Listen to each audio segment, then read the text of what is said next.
El día de hoy vamos a hablar de una de esas series animadas de los 80 que es mítica, legendaria, de esas que tienen estatus de culto. En el caso de esta en particular, aquí en Honduras apenas y estuvo al aire, pero se quedó grabada en la memoria de los niños de aquellos años. Sé que había dicho que seguía el video de Manimal, pero recordé que tenía el guión de este video a medio terminar. Entonces, acompáñenme nuevamente a un viaje al pasado, a esas tardes de nuestra infancia.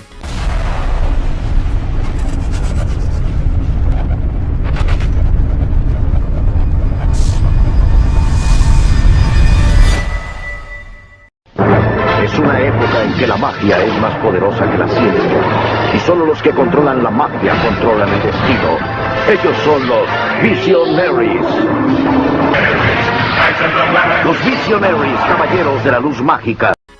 Como ustedes sabrán, en este canal hemos hablado varias veces de esas series animadas que se creaban para publicitar líneas de juguetes, pero en esta ocasión tenemos un caso algo diferente. Los Visionaries, Caballeros de la Luz Mágica, fue creada en el 87 por Hasbro, empresa responsable de series como los G.I. Joe, que fue creada en conjunto con Sunbow.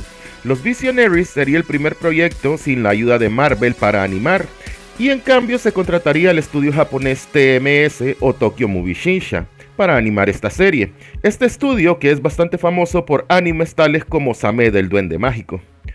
Cuando recordamos a los Visionaries la tenemos como una de esas series legendarias que todo el mundo recuerda como una serie épica de aquellos años, pero en realidad la serie representó un fracaso para sus creadores, y eso no quiere decir que esta haya sido mala, simplemente que no tuvo el éxito esperado. La serie constó de una sola temporada de 13 episodios y luego fue cancelada. Acá en Honduras creo que ni siquiera hayan transmitido los 13 episodios completos antes de sacarla del aire. Lo que más recuerdo es que siempre pasaban los primeros 4 o 5 episodios y luego la quitaban y la volvían a poner en otro canal.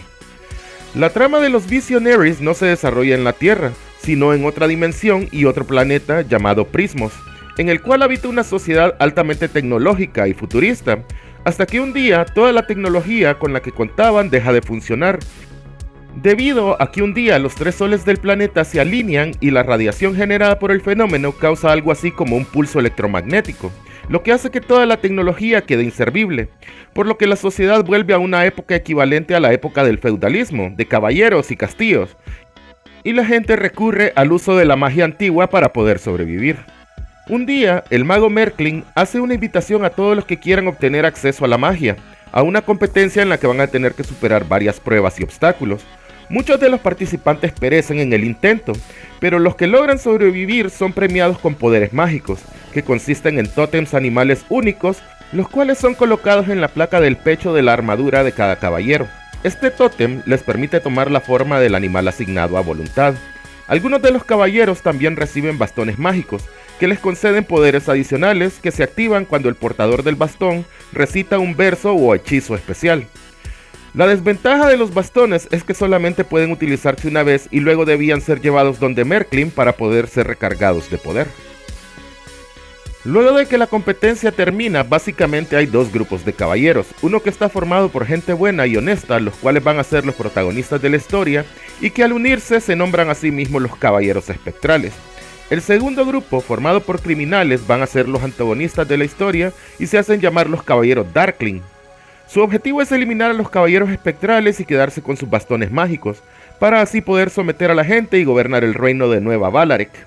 Esto sucede en los primeros 3 o 4 episodios de la serie, que son los que nos dan la historia de origen y comienzo de la trama. Pero luego de esos primeros episodios, todos los demás son autoconclusivos y todos tienen prácticamente la misma dinámica, en la que los caballeros Darkling intentan algo para deshacerse de los caballeros espectrales y estos últimos pelean contra ellos para detenerlos, y dichos episodios ya no tienen continuidad y tampoco hay un final para la historia. Y ahora veamos rápidamente a los personajes principales, y primero comencemos con los caballeros espectrales. Leoric, el líder de los caballeros espectrales y príncipe de Nueva Valarek. Su tótem es un león y el poder de su bastón mágico es la sabiduría. Hector es el segundo al mando de Leoric y antes del gran cataclismo era policía en la ciudad de Nueva Valarek. Su tótem es el zorro y no tiene bastón mágico, pero tiene el poder de impulsar los vehículos con poder mágico. Luego tenemos a Ferril, El más joven de los caballeros espectrales, al igual que los dos anteriores, también vive en Nueva Balarec y su tótem es el lobo. Tampoco tiene bastón mágico, pero también puede impulsar los vehículos con su poder mágico. Cryotech es el mayor de los caballeros espectrales y viene de una ciudad en el norte llamada Nortalia. Él tiene el tótem del oso y su bastón mágico tiene el poder de la fuerza. Él tiene una relación romántica con Galadria. Witherquick es el príncipe de una ciudad en el sur de la que nunca se revela su nombre. Tiene el tótem del guepardo y su bastón mágico tiene el poder de la velocidad de la luz. Arson es otro de los caballeros espectrales más jóvenes, por lo que tiende a actuar de una forma impulsiva. Su tótem es el águila y su bastón mágico tiene el poder del conocimiento. Y finalmente Galadria, la única mujer entre los caballeros espectrales, y viene de una ciudad llamada Androsia. Su tótem es el delfín y ella no tiene bastón mágico tampoco. Y ahora pasemos a ver a los caballeros Darkling o Señores Oscuros. Darkstorm es el jefe de los caballeros Darkling. Aún antes de la competencia ya contaba con la lealtad de Mordred y Rickon, y luego hace que los demás le juren lealtad si los libera de una trampa en el santuario de Merklin. Su tótem es el molusco y su bastón mágico tiene el poder de la descomposición. Rickon, durante la era de la ciencia, era un ladrón profesional en Nueva Balarec, por lo que ya tenía una rivalidad profesional y de respeto mutuo con Ektar. Su tótem es el lagarto y no tiene bastón mágico, pero también tiene la capacidad de impulsar vehículos con su poder mágico. Mordred es prácticamente el perro faldero de Darkstorm. Su tótem es el escarabajo, que en realidad no sirve para otra cosa más que para escapar. Tampoco tiene bastón mágico y también puede impulsar vehículos con su poder mágico. Sindar es el mayor de los caballeros Darkling y se dedicaba a trabajar en la construcción durante la era de la ciencia. Este tiende a ser amable con los animales, lo que lo hace ver como que no es del todo malo, pero que se ve obligado a obedecer a Darkstorm por el juramento que le hizo. Su tótem es el gorila y su bastón mágico tiene el poder de la destrucción. Kravex, quien sería el más impulsivo y violento de los caballeros Darkling. Su tótem es el Philot, que es una cosa como un dragón o pterodáctilo, y su bastón mágico tiene el poder del miedo. Lexor, que es considerado el mentiroso y cobarde del grupo, siendo siempre el primero en escapar, lleva el tótem del armadillo y su bastón mágico tiene el poder de la invulnerabilidad, que siempre es utilizado para defenderse del bastón de la fuerza de Cryotech. Y por último, la malvada Virulina. Es la única mujer de los caballeros Darkling y es una presentadora de noticias durante la era de la ciencia. Y en una escena flashback se nos muestra en un cartel de una tienda como modelo de ropa. Su tótem es el tiburón y tiene una rivalidad con Galadria. Ella no tiene bastón mágico, pero tiene la habilidad de conducir los vehículos. Al final de la competencia se nos muestra que los tótems y los bastones mágicos le fueron asignados a cada caballero basándose en sus atributos físicos y comportamientos durante la competencia. Algo que marca la diferencia es que los tótems y bastones de los caballeros espectrales son de color azul, y los de los caballeros Darkling son de color verde. Luego de haber conocido a los personajes, podemos hablar un poco del doblaje que le dio la voz en nuestro idioma a dichos personajes. Este fue realizado en la ciudad de Los Ángeles, en el estudio Magnum, y contó con excelentes actores que ya eran conocidos en el medio por haber prestado sus voces a personajes icónicos de la época. Entre estos actores podemos nombrar a Isidro Olace, Jorge García, Edgar Wold, Alejandro Abdalá y Jesús Brock, entre muchos otros más. Como podrán ver, los Visionaries tenían prácticamente todo para triunfar: una buena historia de origen, personajes con habilidades interesantes, buena animación, buen doblaje, pero ¿y entonces qué pasó? ¿Por qué fue considerado un fracaso y retirada tan rápido del aire? Pues como ustedes ya sabrán, las series de televisión siempre han dependido de su nivel de audiencia. Los Visionaries simplemente no lograron conectar con la gran mayoría del público. Si bien acá en nuestros países esta es recordada como una serie de culto y que fue retirada de la programación demasiado rápido, en Estados Unidos a la mayor parte del público simplemente no les importó. Si me preguntan a mí, y esta es solo mi opinión personal, el problema de los Visionaries era su trama. O sea, los primeros episodios en la que nos cuentan sobre la competencia y el origen de los poderes de los personajes son bastante buenos y enganchan, pero solo son los primeros 3 o 4 episodios. Luego de eso, las tramas no son muy buenas, que digamos. Van de regulares a malas, y yo sé que es un programa dirigido para los niños, y tal vez no necesitaría una trama tan compleja, pero incluso bajo esos estándares, el desarrollo de los episodios llega a ser un poco aburrido incluso. Recuerdo haberla visto de niño, y los pocos episodios que dieron en la tele y quedar fascinado con los personajes como la mayoría. Luego la vi de nuevo ya siendo un poco más grande y ya le empezaba a ver los defectos. Y ahora que la volví a ver para hacer este video, me queda claro que los guiones de los episodios se escribieron nada más para cumplir con el encargo. Recordemos que la serie fue animada en Japón por TMS, lo cual resultaría caro, y cuando la serie no cumplió con las expectativas mínimas representó pérdidas para Hasbro, por lo que decidieron cancelarla rápidamente, tanto así que de hecho la línea de juguetes salió al mercado después de que la serie animada había sido cancelada.